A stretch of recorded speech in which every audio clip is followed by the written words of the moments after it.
Masalan, men semiz ayolga uylamagan bo'lardim. Ajelaxon, "Hapomang, bu sizga motivatsiya bo'lishi mumkin. Meni qiyofamni eslab qoling.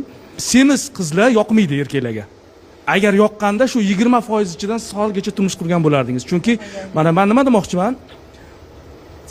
Siz ayolga bunday 80% ichidadirlar mayli. Qanaqa bularning ona bo'lishlari kerak, ona bo'lishlari kerak.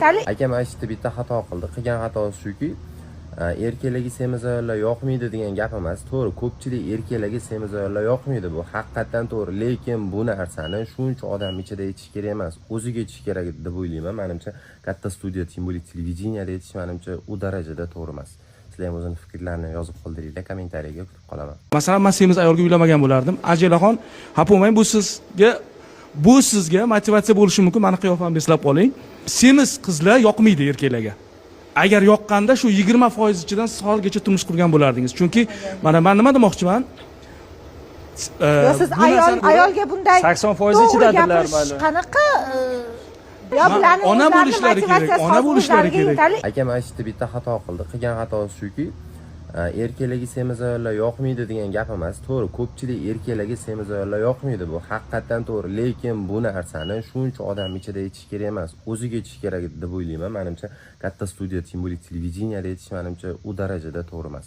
Sizlar ham o'zingizning fikrlarni yozib qoldiringlar, kommentariyaga kutib qolaman. Masalan, men semiz ayolga uylamagan bo'lardim. Ajelaxon, "Hapomang, bu sizga motivatsiya bo'lishi mumkin. Meni qiyofamni eslab qoling. Semiz qizlar yoqmaydi erkaklarga. Agar yoqqanda shu 20% ichidan solgacha turmush qurgan bo'lardingiz. Chunki men nima demoqchiman? Siz ayolga bunday 80% ichidadirlar mayli. Qanaqa bularning ona bo'lishlari kerak, ona bo'lishlari kerak. Akam aytishdi, bitta xato qildi. Qilgan xatosi shuki, erkaklarga semiz ayollar yoqmaydi degan gap emas. To'g'ri, ko'pchilik erkaklarga semiz ayollar yoqmaydi, bu haqiqatan to'g'ri. Lekin bu narsani shuncha odam ichida aytish kerak emas, o'ziga aytish kerak deb o'ylayman. Menimcha katta studiya, tем более televideniyada aytish menimcha u darajada to'g'ri emas. Sizlar ham o'zingizning fikrlarni yozib qoldiringlar, kommentariyaga kutib qolaman. Masalan, men semiz ayolga uylamagan bo'lardim. Ajelaxon, "Hapomang, bu sizga motivatsiya bo'lishi mumkin. Meni qiyofamni eslab qoling. Semiz qizlar yoqmaydi erkaklarga. Agar yoqqanda shu 20% ichidan solgacha turmush qurgan bo'lardingiz. Chunki men nima demoqchiman?